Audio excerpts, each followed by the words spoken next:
So on to tonight, and I don't want to say too much. We're absolutely delighted. We're kind of getting two for the price of one here. Lesley Newson, who's recently been at University of Exeter, yes, and your PhD is UC Davis? No, PhD is in Exeter. Oh, PhD is in Exeter. Okay, brilliant.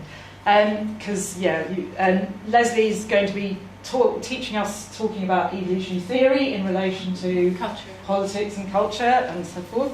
But in addition to Lesley, we have Pete Richardson, who is, if you don't know, is perhaps world leader in theory of cultural evolution. Wow. Very famous books written with Rob Boyd on culture and the evolutionary process, and many other books which I remember reading as a student, as a PhD student at UCL. And so he is UC Davis, which is one of the kind of powerhouses in America of applying evolutionary theory to human behaviour and specifically human cultural behaviour. So really privileged to have Lesley Pete here with us tonight. Thank you.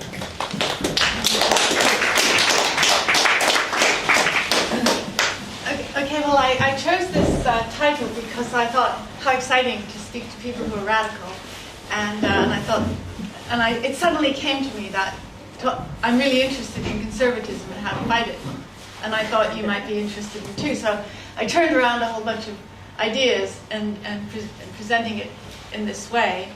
I also read Pete's stuff when I was doing my PhD, and I hated him because he made so much sense. And I thought, because whenever you start a PhD, right, you have all these half-formed ideas, and you think, oh, everybody's waiting to hear these ideas. And then I read Pete's 1985 book, and I'm like, 1985, and these ideas were already here. And how awful that he thought of them, and I didn't. And when I met him, I was quite prepared to dislike him completely, but I ended up marrying him, so. It happens, yeah. So it turns out, I of course worked out cultural evolutionary theory from first principles before I ever met Pete.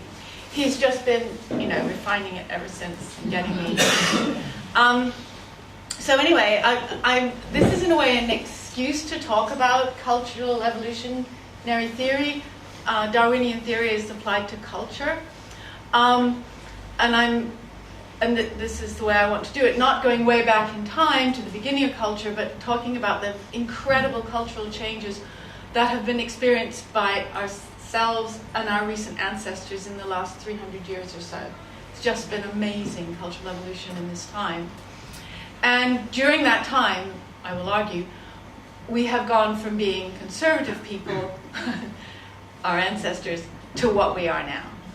Okay, so this is just to bring us down to what we think of conservatism. There's lots of different cultures, and there's conservatives in lots of different cultures. And yet even though they come from many, many different cultures, we do see that there are certain things that are similar about them. And like, this is a list I've made: distrust of society, respect for elders, control of women, control of sexual behavior, acceptance of fate, not thinking you can, do anything about your condition, you just have to accept what authority says. And then also the idea that families have certain status or privilege that is allotted to them. And there may be a longer list, but I'd run out of space on the page. So anyway, the plan of the talk is, at beginning, is pretty didactic. I know that some of you have studied cultural evolution, but others maybe not.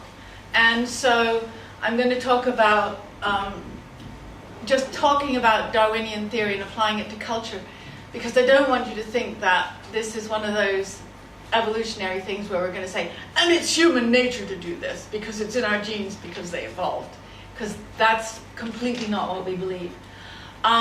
So I'll talk about that and then go on to what we think the origin of these characteristics, these conservative characteristics are, why they're so common, and why we can say, yes, they're common, they're virtually universal, and yet they're not in the genes. No. And then thoughts about why we've changed so much in the last 300 years, why these conservative characteristics have retreated, at least not in everybody and not in all populations, but they have retreated big time. And then finally to talk about the practical implications of this. Okay, now, on to Darwinian view of culture a la P. Richardson. Now he checked this, so it's right. Okay, so what you need to do is you need to just think of culture as just a whole cloud of little teeny pieces of information that float above a population.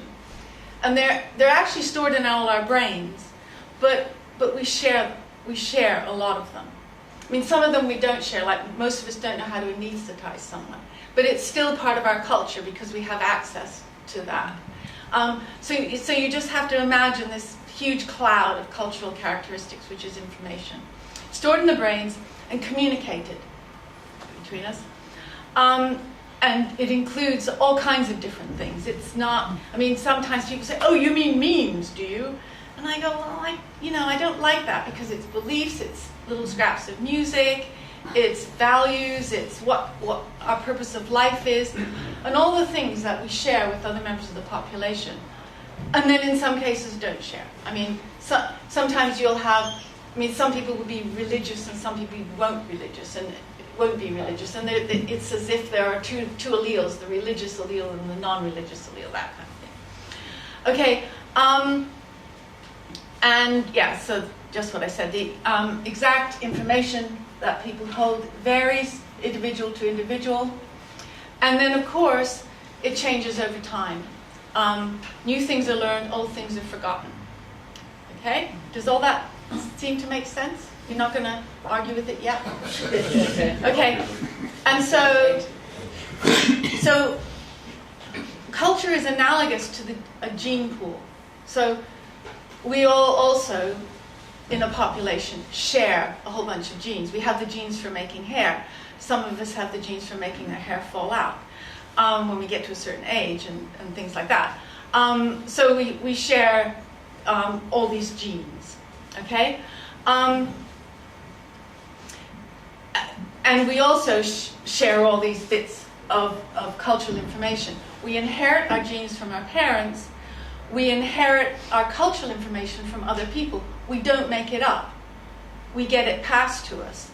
So in a way, every interaction, social interaction, is a bit like mating for culture, because there's the possibility of information passing between brains. So it's all analogous. This is what you think about it. What did I say? Right. So because there's a variation in the way that genes are transmitted, pieces of cultural information are transmitted. I'm doing my absolute best to explain to you cultural evolution. But it might be hard to pick up. I might be bad at explaining it. It might be much easier for somebody to say, oh, of course, humans have instincts that come from their genes, and everybody's, got these basic things where men like women who are shaped like this, and all these things are very easy to remember. And I get so frustrated as I see yet another article in the Daily Mail saying that kind of thing. Of course, it's always other people reading the Daily Mail, and I look over their shoulder. I never buy the Daily Mail. But the thing is that cultural evolution is actually much harder than that. In my opinion, it's much truer, but it's quite hard to get over because it's harder. And so right now we have a culture in which the idea that there are these human instincts that are making us like we are is quite common. And we're fighting that. Okay, so over time, culture will change. Some ideas will be forgotten, abandoned. Other ideas will be remembered. And some will be useful, some will not be useful. That kind of thing. It's all a mess. Culture is a mess. We can't expect culture to be particularly tidy because it's the product of an evolutionary process. It's not the product of intelligent design. nobody designed our culture, no God designed our culture. It's something that's emerged, it's a mess of stuff that's coming from all our brains working together. And what Pete and Rob did was make mathematical models to simplify the whole thing and get and describe mathematically this mess. Okay? Well, still with me? Anyway. Okay.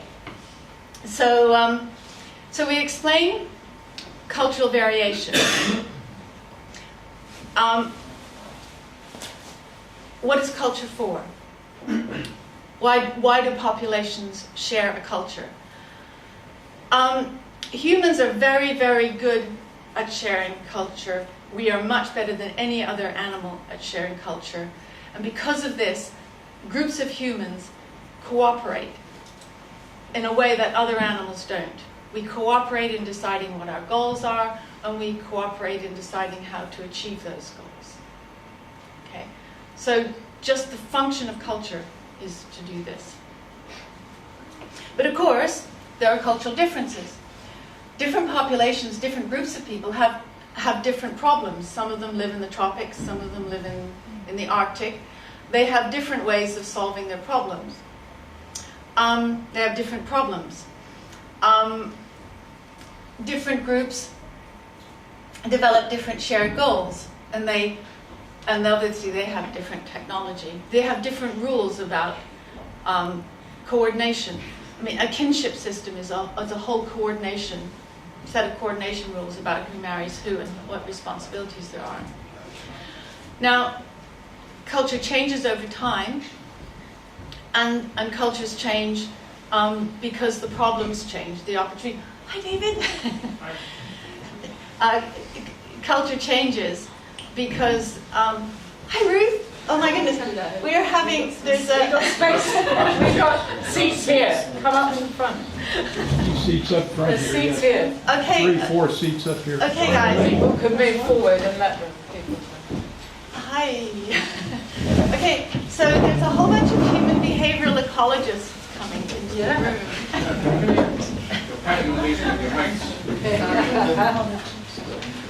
Okay, so I'm going to be saying really nice things about them soon, now that they're here. Okay, so culture changes. Okay.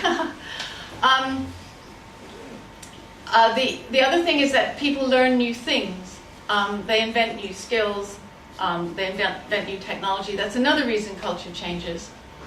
And another reason why culture changes is because maybe there's a power shift or an influence shift in a group. I mean, the group may lose a terrible war, or and so there'll be the power will shift for that reason. Okay. However, there's one problem that every single human group faces, and that is, I mean, they have to get food, they have to get the, but a really important problem that people don't always think about, that all human groups face, is that human children cannot be raised by mothers alone. That's what makes humans different from all other great apes, is that mothers need help to raise their babies. So a human group couldn't continue to exist unless it had some way of organizing cooperation in the raising of babies. And it isn't just enough to have a really great pair-bonded partner, because you need more than just two parents to raise human children.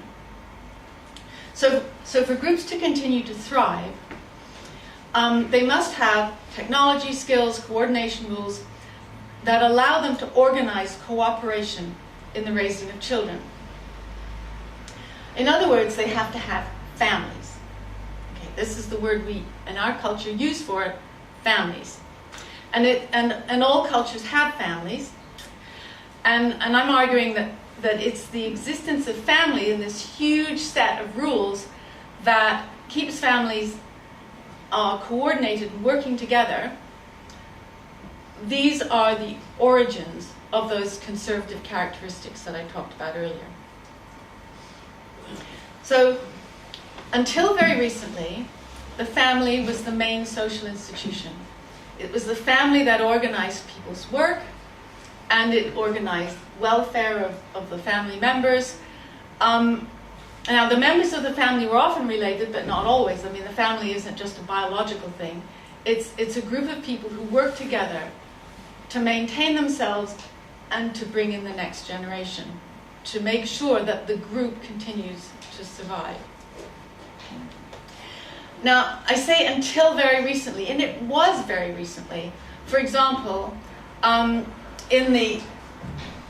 we tend to, when we think about history and we think about the 18th century in Britain, we think about,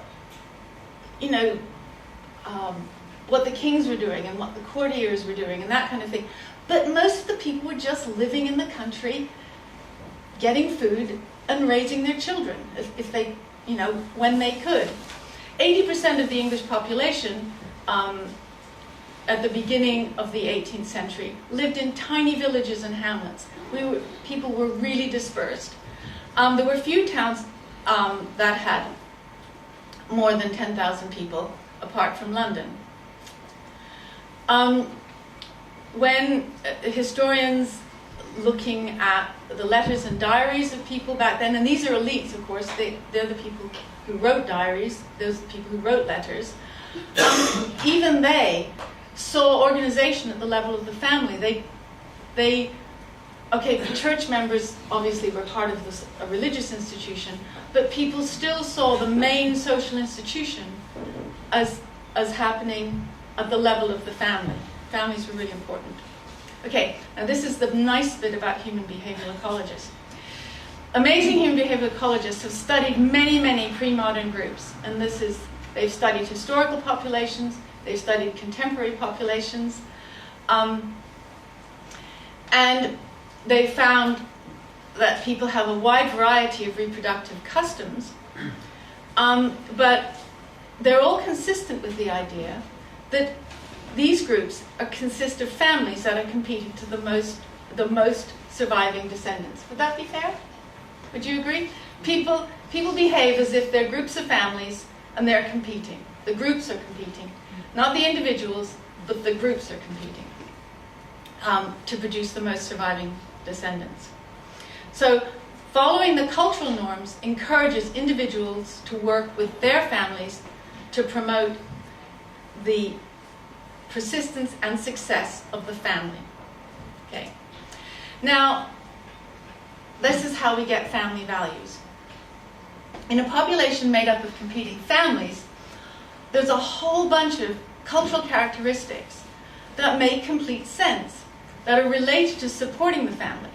Okay? Now, these characteristics, I'm suggesting, culturally evolved because they made sense in an environment made up of competing families. So people distrusted society. Of course they did. There really was no such thing as society in those days. There really were just men and women and their families. Respect for elders, well, there's a perfectly good reason to respect elders because elders connected the families together, and elders had a memory for times past. They controlled women. Of course they controlled women. You had to keep women producing children. Producing children is a dangerous, uncomfortable thing. And if women even imagined that they had the option of doing something more fun, of course they would. So it became part of the culture to trap women in this childcare role. Okay? Acceptance of fate. Yeah, I mean, if you as an individual felt that you could be rise above your family, I mean that was very, very well. It wasn't being a good family member, was it? I remember when I was a teenager how I used to my sister disparage my mother and saying that, oh, she reads this trash fiction. And my sister thought it was horrific. I mean, imagine looking down on your mother. She thought it was terrible. And, it was a family value, but it was an important family value then. Control of sexual behavior. Of course you control sexual behavior. If you don't control sexual behavior, you have sexually transmitted diseases, you have children born without knowing who the parents are. So control of sexual behavior is also a very sensible family value in a population of competing families. And the last one, families being assigned a certain status or a set of privileges. Well, why not? I mean, these families had characteristics. They had fought and obtained privileges. So why shouldn't they? So all of these family values, these conservative characteristics, make sense in a population of competing families. And again, these wonderful human behavioral ecologists, by studying a whole group of societies that are based on competing families, they found that fertility is high. They're really doing a good job of producing and raising children. But they don't produce children profligately. They make sensible decisions about how many children to have based on the resources that are available. So they behave as if they were trying to what we call maximize fitness. And most families worked efficiently to convert their limited resources that they competed for into offspring. And then loads and loads and loads of changes happened. There was this huge set of changes which we call Enlightenment, Industrial Revolution, all these things. And then as a result of these changes, there were new opportunities to gain resources, new technology, new organization, new opportunities to travel. There was a population increase. There was migration from the countryside to towns and out of a long way away to colonies abroad. There was increasing literacy, and there was tons to read, more and more every year to read. New social institutions gradually formed and got better and better at taking the role of the family. So there were businesses that organized labor. There were religious institutions, schools, political parties, government institutions, police, justice institutions, public houses.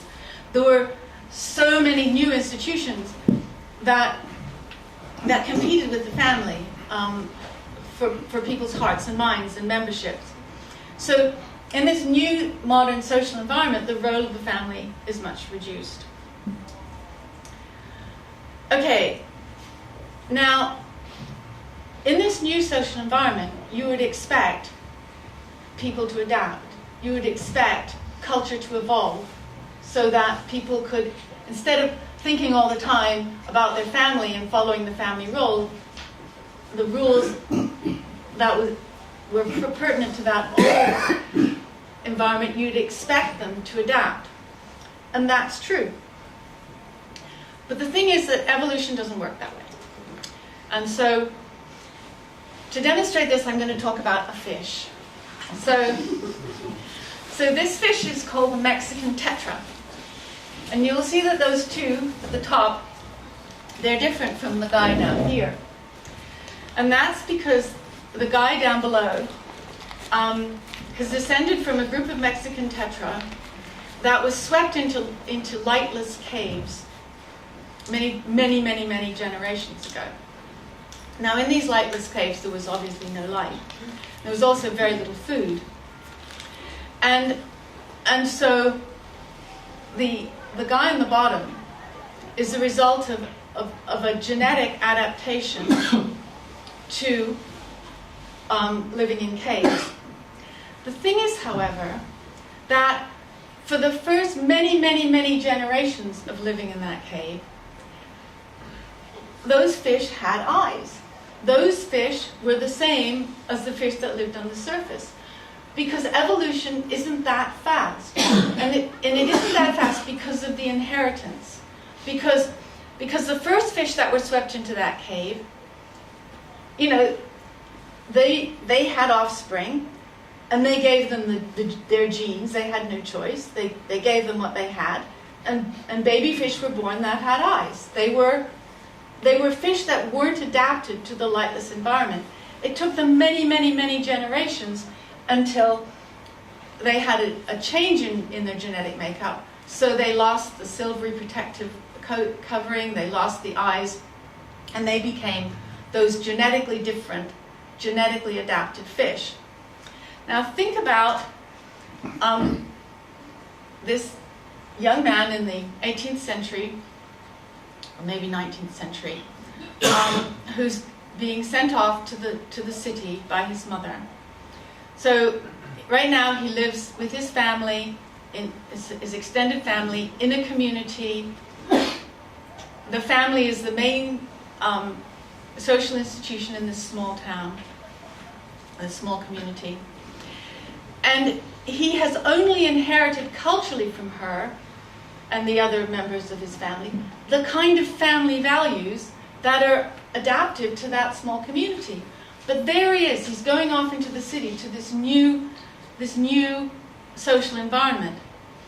And he will adapt. He'll go into that city and he will adapt, but he will only be able to adapt based on what he's inherited, what he inherits from the people around him. He can't just throw off completely his entire cultural inheritance and go off to the city. He'll have to adapt with the values that he's inherited. Okay.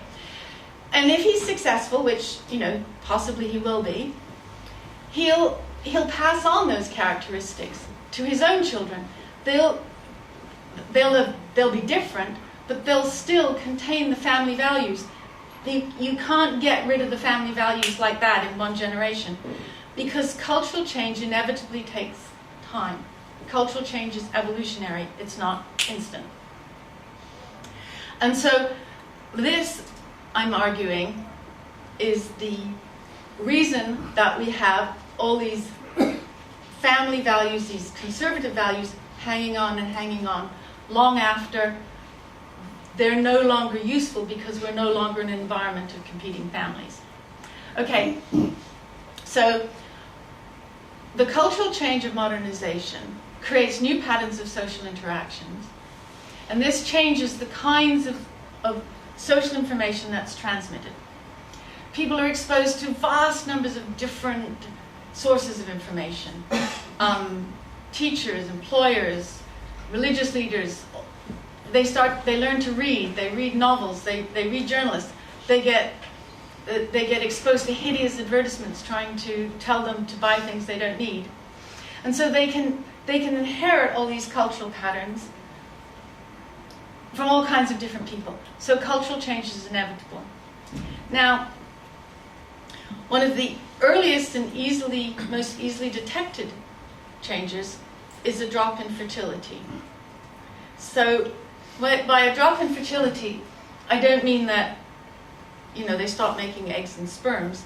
What happened is that they stopped wanting to have so many children, because one of the things that competing families does is it produces lots of children. That's what competing families are for. That's what families are for. Once the family is no longer important in people's lives, I would suggest, the drive to produce lots of children goes. People don't get the social rewards for producing lots of children. And when you look over the census records and the births and death records, you find that about 2 generations after starting to move into the city from the countryside, people's fertility dropped very, very rapidly. And this wasn't because of any new technology for birth control or anything like that. Fertility just dropped because people didn't want to have large families. It actually started in France, but it's in England and Wales. It started in about the 1870s, 1890s. It was a little later in Spain and Italy, and then it dropped, and it had a little bump again in some countries in the post-war baby boom. But but it basically dropped. Okay, so I have drawn a little graphical depiction of what I call the retreat from family values. So this is depicts the proportion of social interaction that you have within your family. So in the countryside, in the small communities, when people are a bunch of competing families, a very high proportion of social interaction is between family members. So lots and lots of people are gaining cultural information from their family. And in this situation, family values are strong. Okay? Now, by family values are strong, marriage, for example, is seen as an arrangement between families. And the purpose of the arrangement is to support the raising of the next generation, to create the next cooperative group of alloparents, to help the mother raise the child. Couples are expected to raise as many children as possible. I mean, obviously not to have a child every 9 months, but to produce offspring in relation to resources that are available. And the women are devoted to caring for children and grandchildren rather than becoming warriors. And then children, of course, are expected to be obedient. They are expected to help look after the young brothers and sisters. The children are brought up to help the family. That's what people's purpose is. Now, in Western populations, these values have, as we know, changed over the years, but they've changed incrementally. So, one of the first changes was the belief that, don't have as many children as you possibly can. It's prudent to have a limited number of children, because then you can enjoy them more and do better for them. And then good parents don't make their children do chores. Good parents love their children and look after them and buy them toys. And then, of course, marriages shouldn't be arranged. People shouldn't care what their parents think. People should be free to marry who they choose.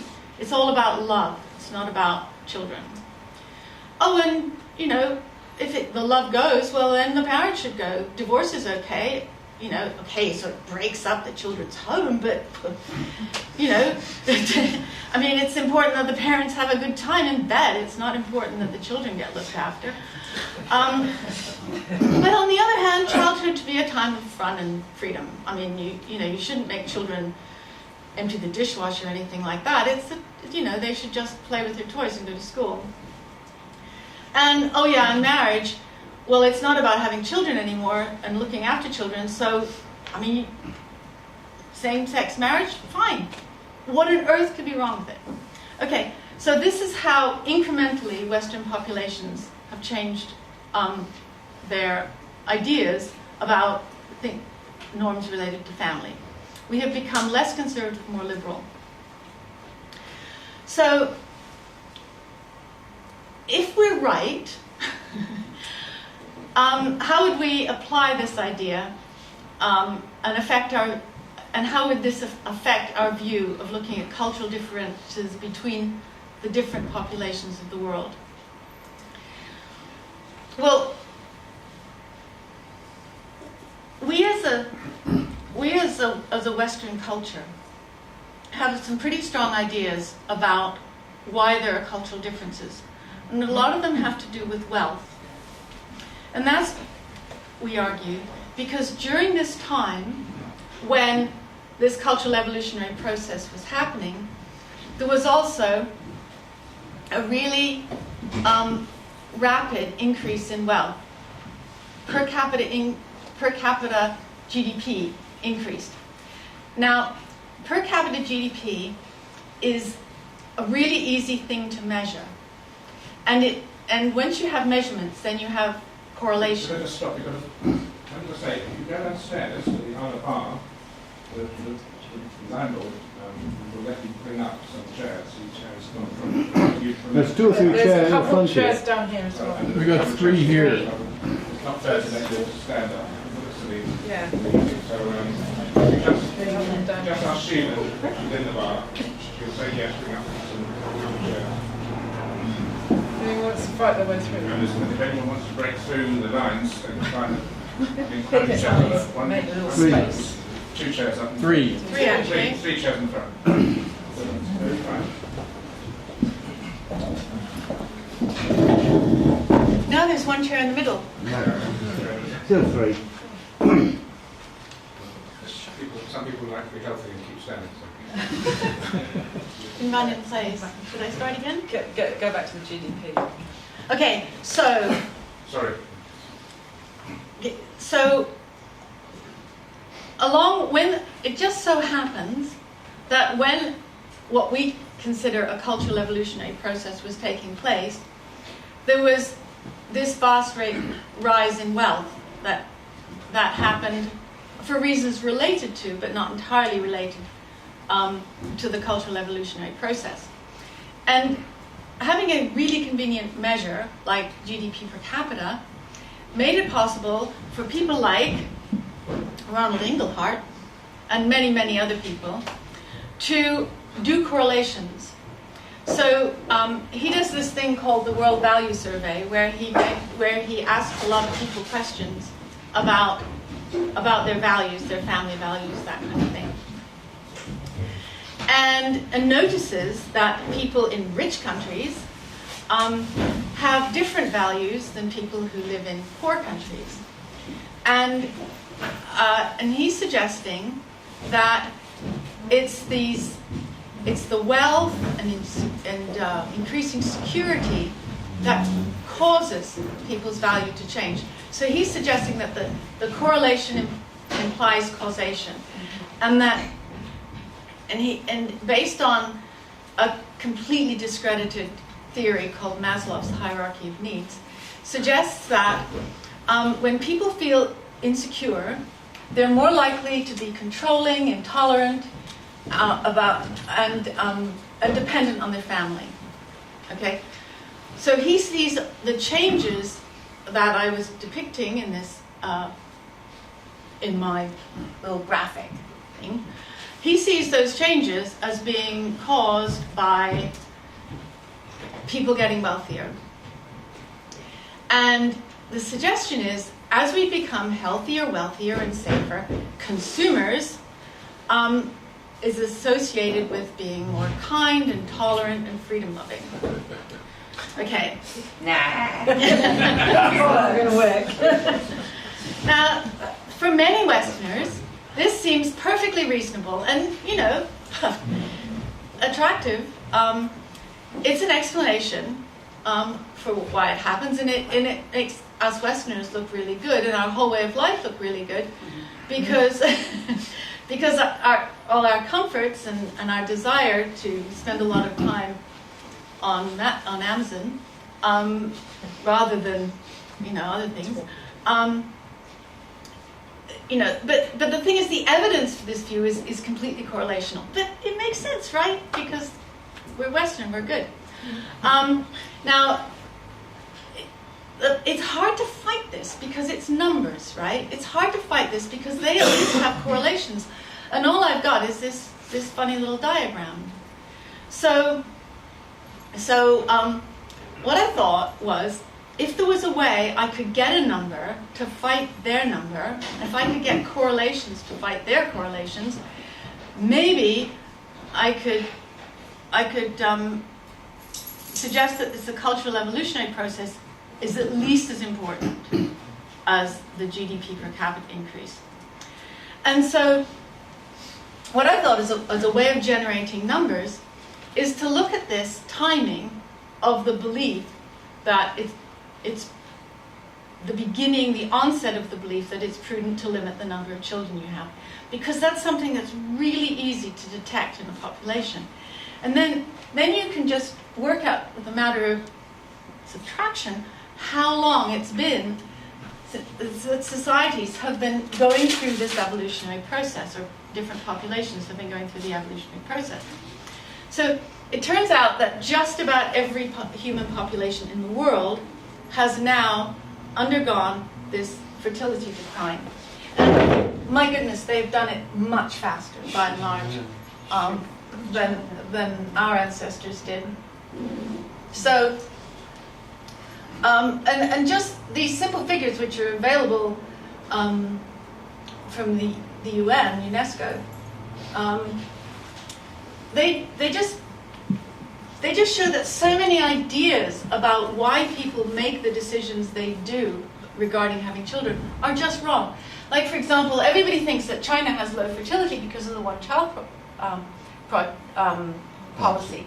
But the thing is that the one-child policy was instituted about here.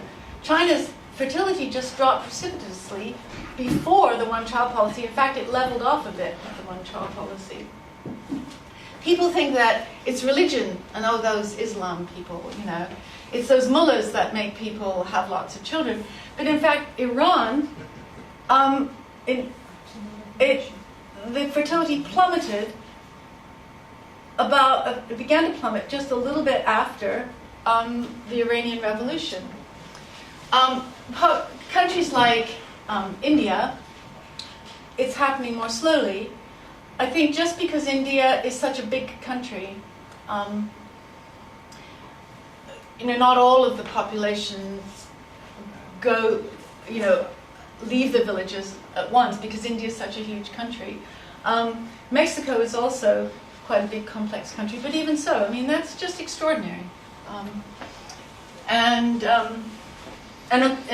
It's true for just about every other country, even the African countries now.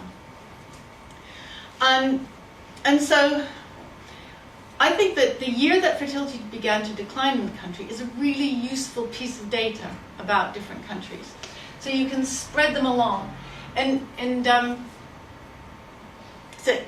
So my argument is, if limiting family size is an early sign that the adaptation to the new social environment has begun, then this number, the year fertility began to decline, provides an indication of how long the population has been adapting. It's a country-level variable, and we could perhaps predict things as well as we can with GDP per capita.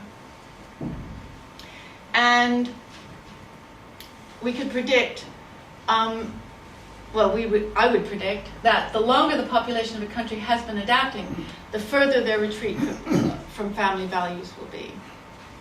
And so I just ran year fertility began to decline against per capita GDP. Now, you would expect per capita GDP to immediately rise if people stopped having children, because if people stop having so many children, one, there aren't so many children, and children don't do anything for GDP. They just, sit and cry and play. Eat and sleep, right? And so immediately, if people don't have so many children, the capita goes down, and the work goes up. Also, the mothers are working more, producing more GDP, right? So of course you. It's outside. Okay. So anyway, so it turns out that yes, indeed, we find that, and interestingly, a lot of the outliers are pretty expected. Like all these black ones are countries with a lot of resources, especially oil resources, and these red ones are former communist countries, and so they're not so rich for that reason. And then there's Argentina and Uruguay. I'm not quite sure why they're outliers, but they are. So there's a really, really strong correlation between years since fertility began to decline and GDP per capita. And the outliers are easy to explain. Okay, the behavior of children. So this is one of Ron Engelhardt has these value questions that he has been giving to different populations in different countries for years, and so you find that the year fertility began to decline influences whether or not people think that one's parents should be respected, which is what we argue, right? Which is what I suggested, right? That a family value is that children should respect them, children should cooperate with the family from an early age. You should respect elders, and it's really true. So people are who in places where fertility decline was recent, a lot of respect for parents compared to places where fertility decline was less recent. Children wanting to make their parents proud. People are much more likely to agree with the statement, one of my main goals in life has been to make my parents proud, if they come from a population where fertility began to decline recently than a Western population where it began to decline longer ago. Acceptance of divorce, as we predicted, divorce is much more acceptable in countries where fertility began to decline a long time ago, so they've had more time to be culturally evolving.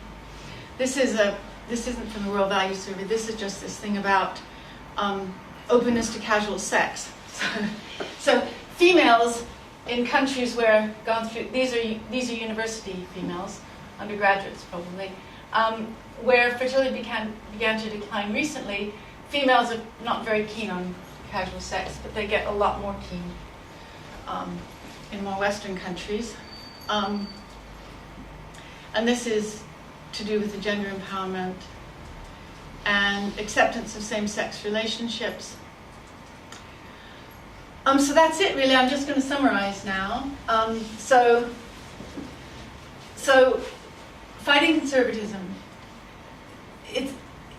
Fighting conservatism in a way is an easy fight because conservative values belong in the past. They belong in the past when populations were made up of competing families. They don't belong in today's social environments.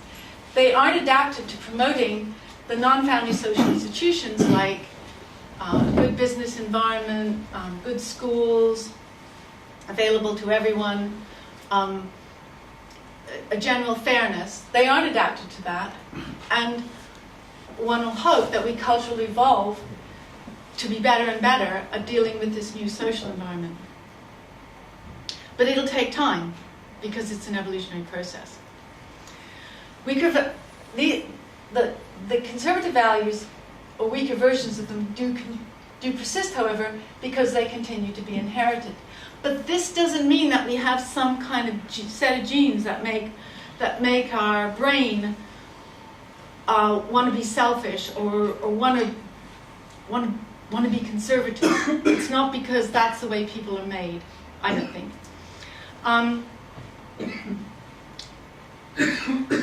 But the idea that there is some kind of human nature, some kind of instinct that makes us conservative when we're poor, is pretty prevalent, and it needs to be examined. So I've argued that conservative or family values are part of the history of all populations. But I'm not suggesting that conservatism can be fought the same way in all populations.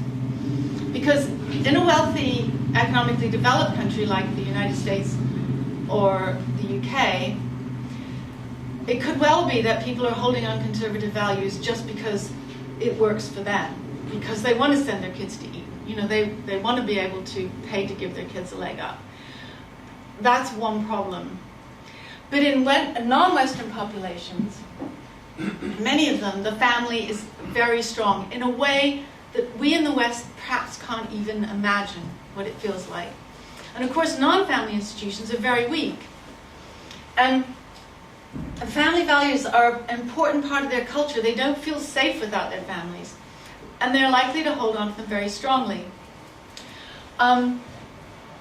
They will weaken just like they weakened in our ancestors, but it will take time. And it'll also take a lot of successful interactions with non-family members in non-family institutions, schools, through reading, through being on the internet, through Skype or whatever.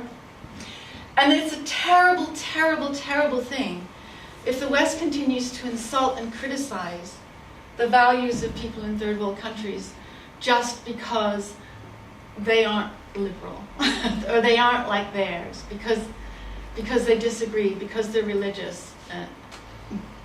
Just makes me so annoyed. Okay, so Ron Englehart's suggestion that the reason why we're liberal is because we're rich, and that makes us kind and tolerant, freedom-loving, is really pessimistic, because it suggests that the world won't get better because the world really does have limited resources. A link between high consumption and liberal values is impossible. Well, it's very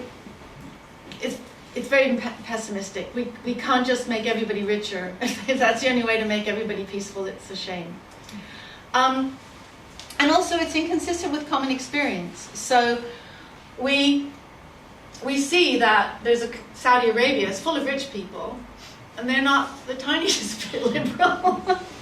And so what do? We blame Islam. I mean, anyway, I think it's wrong. Anyway, thank you so much, everybody.